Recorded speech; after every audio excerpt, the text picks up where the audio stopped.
Hello, xin chào các bạn đã quay trở lại với kênh YouTube Review 5 phút. Ở cuối tập 83, sau trận chiến khốc liệt, Vương Lâm mặc dù thoát được một kiếp, thế nhưng anh ấy vẫn không chịu được mà ngã xuống rơi vào hôn mê. Trận chiến vừa kết thúc, Chu Tước Tử từ trong tu luyện đột nhiên tỉnh lại. Ngay lập tức, lão ta đã cảm ứng được sự xuất hiện của hai gã anh biến kỳ Tuyết Vực Quốc và Cự Ma tộc. Thế nhưng, lão dò xét thì lại không phát hiện ra dấu vết của Vương Lâm. Tới đây, lão truyền âm cho Liễu Mi nói: "Liễu Mi, đi tới phương bắc của Chu Tước tìm xem Vương Lâm ở nơi nào." Nói xong, lão lại tiếp tục bế quan tu luyện. Còn Liễu Mi nhận lệnh, cô ta cũng mau chóng rời khỏi Chu Tước Sơn và tiến về phía bắc. Thời gian qua đi, ở tại khắp Chu Tước Quốc lúc này tất cả vẫn đang xôn xao về cuộc chiến giữa Vương Lâm và Hồng Điệp. Hiển nhiên là sau trận chiến đó, Vương Lâm đã trở thành từ khóa tìm kiếm hot nhất tại Chu Tước Quốc, rất nhiều người treo giải để tìm ra Vương Lâm. Đáng tiếc, cũng không ai biết sau trận chiến khốc liệt vừa rồi Vương Lâm đã đi đâu. Những tin đồn cũng không ngừng truyền khắp nơi trên Chu Tước Quốc. Cùng lúc này, ở bên trong một cái mật thất, tưởng như Hồng Điệp đã mất đi ý thức thì dưới chân cô ta lại đột nhiên xuất hiện một đóa sen đang nở rộ.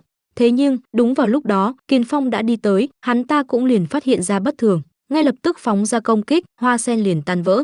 Sau đó hắn bước tới rồi kề sát mặt Hồng Điệp nói: "Tuyệt Tình, ta biết ngươi còn giấu được một tia nguyên thần, nhưng rơi vào tay ta thì bỏ cuộc đi." Nói xong, hắn cười lớn rồi xoay người bước đi ra bên ngoài.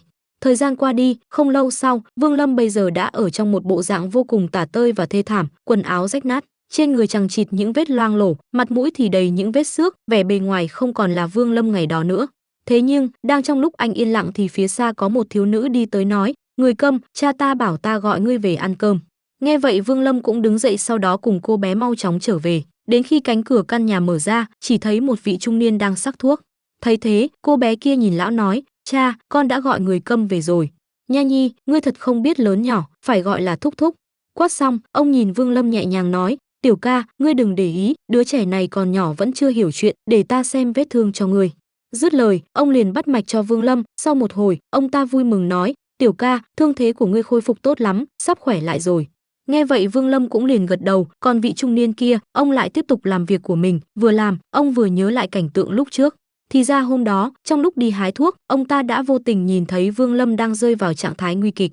Thấy vậy, ông cũng liền cứu anh ấy và trở về rồi bắt đầu chữa trị. Thời gian lại trôi qua, vào một ngày nọ, trong lúc mọi người dọn cơm ra, cô bé Nha Nhi đột nhiên vùng vằng nói: "Mẹ, con không ăn với Người Câm kia đâu, xấu xí như vậy con ăn không vào." Nghe vậy, cha mẹ cô bé liền trừng mắt, thế nhưng Vương Lâm cũng hiểu chuyện, anh ấy liền cầm chiếc bát ra một tảng đá rồi ngồi lên nó. Nhìn về phương xa, anh ấy rơi vào trầm tư. Theo như cảm nhận của Vương Lâm, nguyên thần của mình đã vỡ tan thành những mảnh nhỏ và đang dần tiêu tán. Bây giờ, anh ấy đã trở thành một phàm nhân chân chính, ngay cả bổn tôn cũng bị ảnh hưởng mà rơi vào trạng thái ngủ say. Không có linh lực, túi trữ vật cũng chẳng thể mở ra. Tới đây, Vương Lâm nhớ tới Uyển Nhi thì lẩm bẩm trong lòng nói: 9 năm sau Uyển Nhi sẽ lại nhập vào thiên đạo luân hồi, 9 năm. Nghĩ tới việc này Vương Lâm thở dài, chỉ cần phá vỡ được phong ấn ý cảnh mà Tôn Thái để lại, chắc chắn mọi thứ sẽ được giải quyết.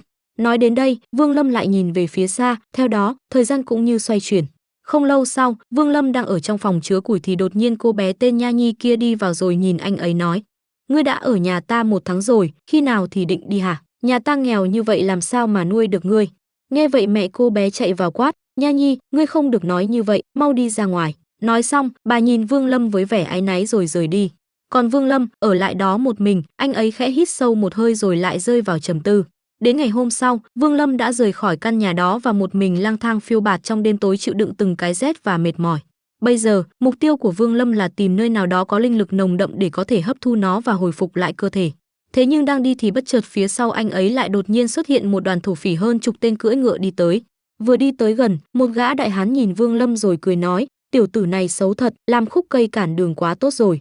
Nói xong, hắn lại cùng đám người xung quanh trao đổi. Sau đó, chẳng để Vương Lâm có đồng ý hay không, bọn chúng đã bắt anh ấy đi theo. Không lâu sau, cả đoàn người đã dừng lại ở doanh trại. Đến đây, một gã đại hán xuống ngựa, sau đó, hắn liền đi về phía Vương Lâm. Ngay lập tức, hắn ta không nói gì rồi bất ngờ bẻ gãy tay của Vương Lâm. Sau đó, hắn lấy chân mình đạp thẳng vào người khiến Vương Lâm đau đớn. Giờ khắc đó, Vương Lâm phải chịu những đau đớn đến không nói thành lời, từng tiếng la hét trong đau đớn cũng không ngừng vang lên. Vừa làm, đám người kia cũng vừa quát tháo anh ấy cho đến khi Vương Lâm ngất đi. Thấy thế, một tên liền lấy một ít hương độc rồi rắc lên người Vương Lâm. Sau đó, bọn chúng ném anh ấy ra một con đường rồi mặc kệ Vương Lâm ở đó. Đến khi màn đêm buông xuống, nơi con đường Vương Lâm nằm ở đó lại đột nhiên xuất hiện một đoàn người áp tải hàng đi tới. Thấy cái xác Vương Lâm nằm giữa đường, một người dừng lại kiểm tra rồi nói: "Tiêu đầu, chỉ là một cái tử thi mà thôi." Nói xong, hắn đá Vương Lâm vài cái rồi cùng đoàn người lại tiếp tục tiến về phía trước. Thế nhưng, đúng vào lúc đó, một tiếng cười lớn đột nhiên vang lên nói: Thiên Uy Tiêu Cục, các ngươi tưởng rằng đi đường vòng thì lão tử sẽ không tìm ra sao? Lời hắn vừa dứt, một ngọn đuốc sáng lên, độc tố từ trên người Vương Lâm như bùng lên bởi ánh lửa tỏa ra khắp nơi này. Chỉ trong tích tắc, không ít người của Thiên Uy Tiêu Cục đã ngã xuống, chẳng cần dùng sức, gần như toàn bộ đã bị hạ. Nhìn đám người đang ngã xuống kia, đám người thổ phỉ kia vui mừng, ngay lập tức, bọn họ bắt người cùng hàng hóa trở về doanh trại. Lúc đó, chỉ còn Vương Lâm nằm lê lết, trước mắt là một tráng huy sắc chìm trong khói lửa. Đến khi đám người kia rời đi, một tên đột nhiên nói: Lão đại, hay là chúng ta đem theo tên này, nuôi vài ngày, lần sau lại đem ra dùng. Nghe vậy tên thủ lĩnh kia gật đầu rồi liền rời đi. Chỉ thoáng vài giờ trôi qua, trong đêm tối đoàn người đã trở về doanh trại và bắt đầu chia nhau chiến lợi phẩm vừa thu được. Còn Vương Lâm, anh ấy bị ném vào một cái giếng tối đen như mực, chân tay của anh ấy thì bị xiềng xích giam giữ, bộ dáng hết sức thê thảm. Cảm giác bản thân không có chút sức lực nào, Vương Lâm thều thào nói: tu sĩ khi mất đi hết thảy, hóa ra so với phàm nhân còn chẳng bằng. Lời vừa dứt, ánh mắt Vương Lâm không còn sức lực mà nhắm lại, trong đầu lẩm bẩm nói: tu đạo 500 năm, rốt cuộc cũng chỉ là thân xác phàm nhân. Lời vừa dứt, Vương Lâm với cơ thể vô lực cứ thế bị dòng nước ở bên trong cái nhà lao kia nhấn chìm và rơi vào hôn mê. Cùng lúc đó, ở trên trời cao, Liễu Mi cũng bay vút qua, chẳng thèm để tâm đến cái sơn trại này, cô ta cứ thế tiến về phía xa. Thế nhưng cô ta không biết, kẻ mình cần tìm lại đang bị nhốt ở dưới kia. Trở lại với Vương Lâm, sau khi bị giam cầm dưới cái giếng sâu và bị dòng nước nhấn chìm, anh ấy cứ thế rơi vào hôn mê. Nhất thời vào lúc đó, từng cảnh tượng gia đình và người thân lại một lần nữa hiện lên trong đầu anh ấy khiến tâm trí Vương Lâm dao động.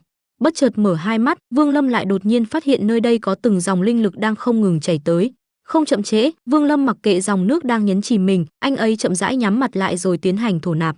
Cứ thế, bên trong cơ thể anh ấy, từng luồng linh lực mau chóng đi vào.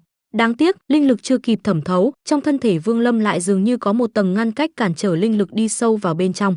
Cũng vì điều này theo thời gian trôi qua, dần dần linh khí trong cái giếng kia ngày càng dày đặc. Cùng lúc đó, ở bên trong doanh trại, cái gã đại hán thủ lĩnh của sơn trại kia bây giờ mới lấy hộp ngọc chứa thiên nghịch châu ra và xem thử. Thế nhưng, hắn ta ngắm nghía rất lâu mà vẫn không phát hiện ra cách mở. Vì vậy, hắn lại tiếp tục lấy túi trữ vật ra và đốt nó. Đáng tiếc, cho dùng hắn thiêu đốt qua lửa nóng hay dùng đao cũng chẳng làm được gì.